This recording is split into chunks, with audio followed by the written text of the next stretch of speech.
Welcome to a special edition of the Sunday Talk. So, the deadliest mass shooting in U.S. history.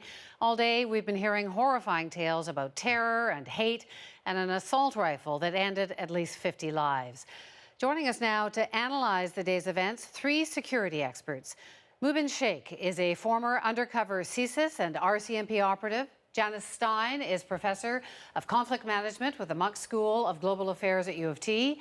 And Christian Leuprecht is a professor with the Royal Military College of Canada and is a fellow at the Queen's Centre for International and Defence Policy. He joins us from Kingston tonight. So, Christian, I'll come to you in just a moment, but I'm going to start with Janice. What is your sense of what is the main driver here? Is it terror? Is it hate? Is it access to assault rifles? I think it's a mixture of terror and hate, and those two are inflammatory. He left a trail, Wendy, where the FBI had him under surveillance for expressing sympathy with ISIS. So this really looks like, we don't know yet, there's an investigation going on. This looks like a lone wolf who was sympathetic to ISIS and then was triggered off by a specific event. What's your sense, Mubin? Yeah, I think it's a mixture of all three, and especially with terrorism and hate, I don't think they're always mutually exclusive. And especially in this guy's case, you know, he latched on to the ideology. A lot of these guys, like criminals, they're criminals first and then they become jihadis. Where here, this guy was homophobe always. He took on the jihadist identity, voila, jihadist attack. Christian, what's your sense? Yeah, I mean, this is probably an attack or something he was going to perpetrate anyways, and so the religious justification was a nice way to instrumentalize religion to justify this type of attack. But, I mean, inherently, there's a lot more people who sympathize with violence than actually follow through, and similarly, of course, there's much more access to guns than people actually perpetrating violence. And so I think the challenge here for security forces is that what people say is not a good predictor of what people are actually going to do, and this is what the FBI investigation shows. That he shows up on the radar, but in a rule of law state, you can only keep people under surveillance and wiretap for so long before the judges say, well, if you don't have any more material evidence, then we're going to have to deny the continuation of the wiretap. And so this is the challenge that we see. Yeah, looking back at all of the mass shootings in the last few years in the United States, Janice, nearly all of them are what would be called lone wolf attacks. Is this more dangerous, harder to track than, say, the Bataclan, the Paris attacks, where there were cells? There's no question that a lone wolf attack is much harder to identify in advance. You know, Bataclan attacks in Paris, well-organized networks. You can trace the threads through to Syria, and even though they're very sophisticated and stay off the internet, there is an organization there and there's a thread. With a lone wolf attacker, I mean, it was perfectly reasonable for the FBI to let him go. They did not have enough evidence, and they're just impossible to predict and to prevent. Well, we saw the President Obama basically almost weeping, just saying, I sort of give up. This was the 15th time, 16th time? 16th. That he's had to tell Americans of a deadly shooting and saying, you know, it's up to you. Do you want gun control? But he seemed to be sort of throwing up his hands. How is it that the FBI, that this man who's being followed by the FBI could get access to an assault rifle? Well, to be clear, he wasn't being followed. Right. He wasn't under, you know, rules. Had been investigated. Yeah, he'd right. been investigated. He hadn't been, and this is a good point, I think, because people forget, and like Professor Leuprecht was saying, look, just because somebody's saying something online, the FBI will go and interview them, and that's their job. This is what CSIS does here in Canada. But they're not going to dedicate 15 guys on one guy just because he said something. So it's extremely difficult, especially a person who's hiding his thoughts, his feelings, his plans, deceiving family members. We see this in ISIS cases all the time, especially those who want to try to go and join ISIS. And they get caught up because those who do get caught up, they get caught up because we have sources undercover.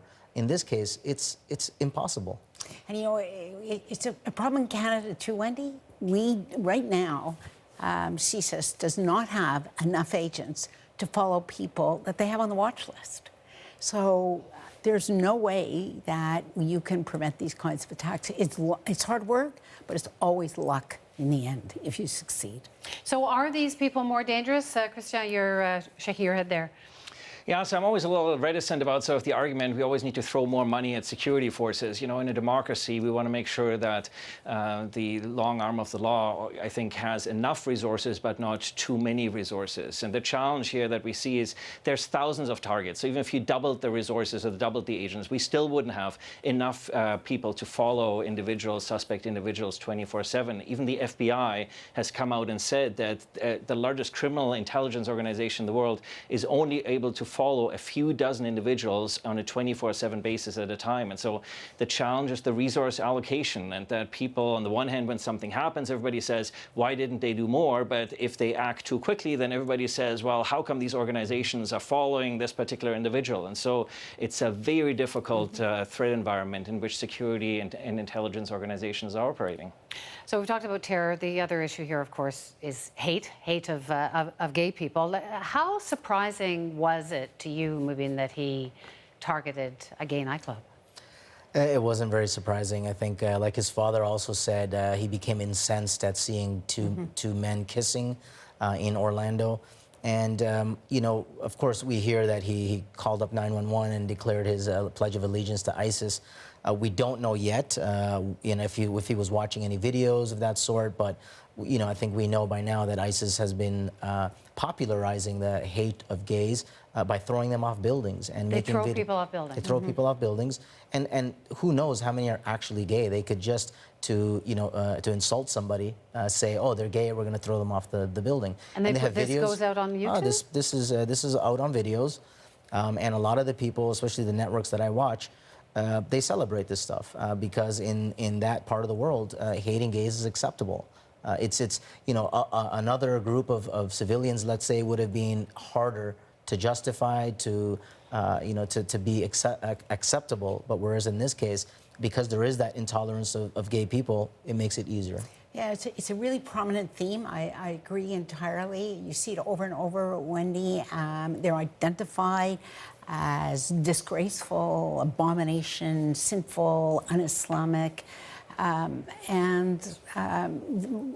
know, layer onto that this was the beginning of Ramadan, and there was a call by ISIS to use Ramadan as a month to inflict pain on Western oppressors.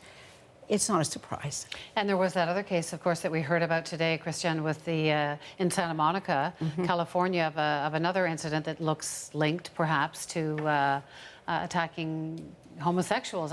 Was this surprising to you? Like, do you think, a hate crime and more than a terrorism? Well, the development here is really troubling because we see the conflation of politically motivated violent extremism and the ideology that inspires that conflated with hatred for a clearly identifiable group, so lesbians and gays.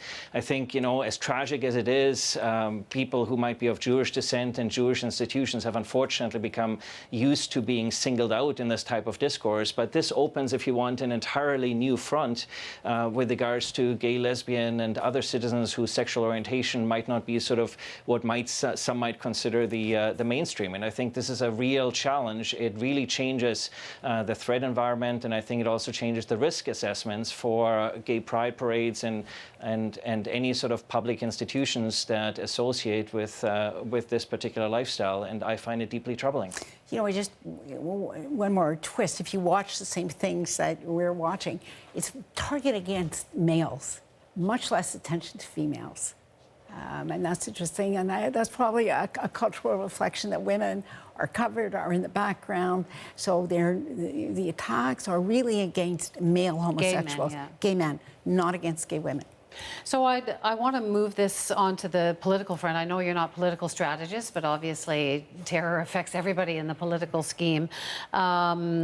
So I just want to, Donald Trump, all of the politicians were out today. We heard from President Obama, we heard from Hillary Clinton, and then we heard from Donald Trump, who of course had called for a ban on Muslims entering the United States. And today he was tweeting. This was the first tweet that he sent out today that sort of bragging. I appreciate all the congrats for being right on radical Islamic terrorism. I don't want congrats. I want toughness and vigilance. We must be smart. And he's followed that up, Christian, with basically saying, I am the only one who can keep the United States safe. And the portrayed the rest of them as wusses. I mean, where is this taking us? Look, unfortunately, the U.S. has a long history of some politicians instrumentalizing divides within the society, and in particular, certain types of veiled or explicit hatreds against certain particular identifiable groups for political purposes. And I think the challenge here during the election season is that inherently all candidates will capitalize in one way or another on this and either make an issue out of it in terms of religion or in terms of curtailing freedoms and constitutional protections for individuals, or on the other hand, people who might sort of favor sort of more restrictions on guns and gun sales will try to instrumentalize this, and so we'll see this this divide between the factions. I think this cleavage become even wider, and it certainly doesn't, I think, contribute to a more constructive and informed conversation about what it is that ultimately, as a society, we need to do to try to mitigate and curtail this type of violence. Yeah. You know, I think there's a real difference, though, and so it's a question of inflection. There is a strong right-wing populist, xenophobic movement in the United States, anti-immigrant, which Donald Trump has unleashed. And that's not politics as usual in the United States. There's always that voice, but this is really something different in terms of its scale. And unfortunately, a tragedy like this plays right into that narrative and puts more moderate responses to the test. This is tailor-made for Donald Trump, unfortunately. Lubin, you talk a lot to American security officials. How do you see this playing out? What's your fear here? Yeah, well, I mean, just on the previous point, I mean, it's not smart what the candidate is proposing, because he was suggesting, you know, ban Muslim immigration, but the individual is born in America. Right. And what's the worst that they could do? What does getting tough mean? What are you going to do? Launch more wars in the Middle East? I mean, it's 13 years after Iraq. You know, how much safer is America? How much safer is the world? So, I mean, it's not smart. But, I mean, again, I mean, speaking with American agencies and other agencies as well, it just comes back to how diffuse the threat is. I mean, it could be anybody. It could be, you know, I mean, here in this case, you know, this individual, his wife said he used to beat her. He wasn't very particularly religious. And then just suddenly, there's going to be a trigger, of course, but then just suddenly these people pop up. Young kids, even 12, 13-year-old individuals who want to go and join ISIS, and then they're not allowed to join ISIS, so then they're going to stay in place and attack.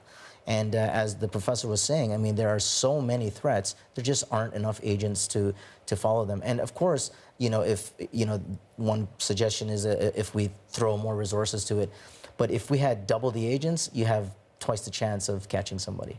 Going to wrap up in just a sec, Jens, but I guess we heard the Obama pleading almost, please, let's have some gun control, but could it go the other way? I mean, could there be more guns because of this event? Sure, because first of all, it was really sad, I thought, Obama's speech. There was almost an area of resignation and defeat about him, which is not usually the way he speaks about this. But here's one important point. The shooter was able to buy one gun legally, the smaller gun, the Glock pistol, because he's a private security guard and he passed the security check to work for that firm. So he was going to shoot no matter what, no matter how strict gun control was. Could he have gotten an AK-47, that assault rifle, which probably did most of the damage? No, if there were much better gun legislation. But no, I don't think that this will be an issue in this election campaign. Hillary Clinton's not going to take that up when she's got Donald Trump to deal with. Well, it was quite the day, quite the sad day. Christian, thank you so much for joining us from Kingston tonight, and Mubin and Janice, thank you.